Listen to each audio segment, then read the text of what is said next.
Bonjour à toutes et à tous. Bienvenue dans le studio C de Corbeau, News Centrafrique, pour une nouvelle édition de notre chronique d'actualité. Aujourd'hui, on va décortiquer des révélations qui secouent la classe politique, des accusations graves qui visent directement la gestion du pays.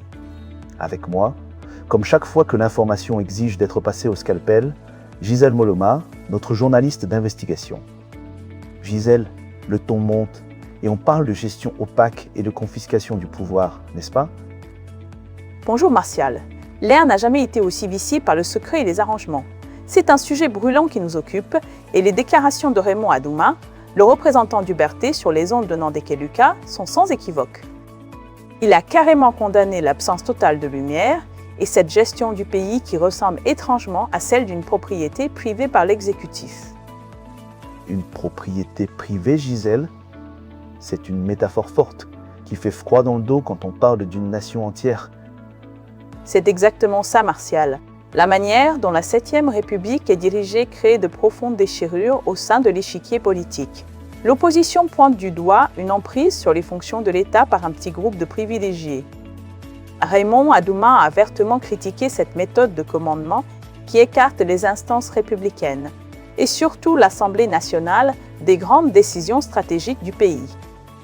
Ce mode de fonctionnement, si peu clair, s'est manifesté par exemple par la signature d'accords discrets concernant l'arrivée de groupes de personnes en provenance des États-Unis. Ces étrangers sont maintenant installés sur l'avenue Conjugo, en plein cœur de la capitale, sans qu'aucune information officielle n'ait été partagée avec les Centrafricains. Des accords discrets, des étrangers installés au vu et au su de tous, et un silence radio total pour les citoyens.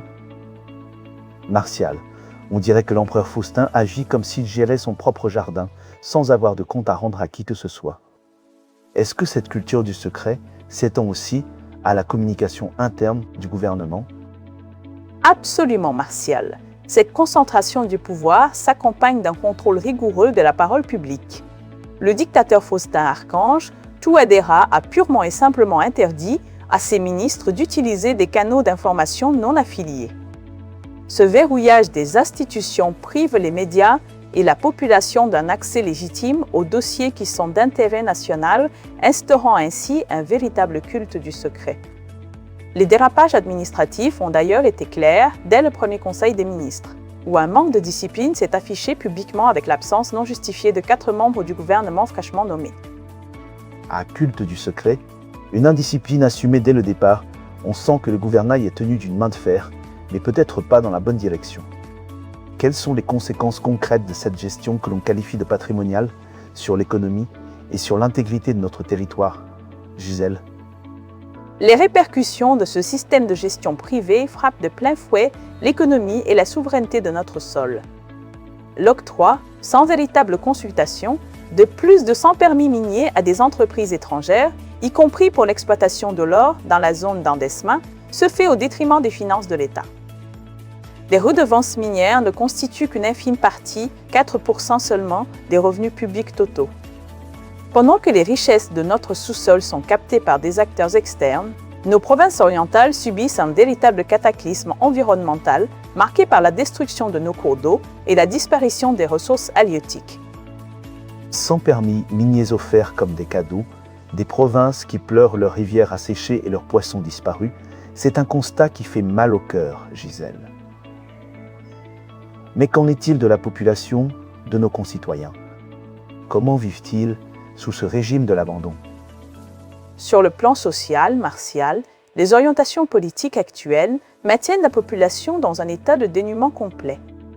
3 Centrafricains sur 4 vivent sous le seuil de pauvreté avec moins de 1000 francs par jour, endurant les effets d'un coût de la vie exorbitant qui réduit l'accès à l'alimentation à un seul repas quotidien pour beaucoup. Les services de base se sont complètement désagrégés.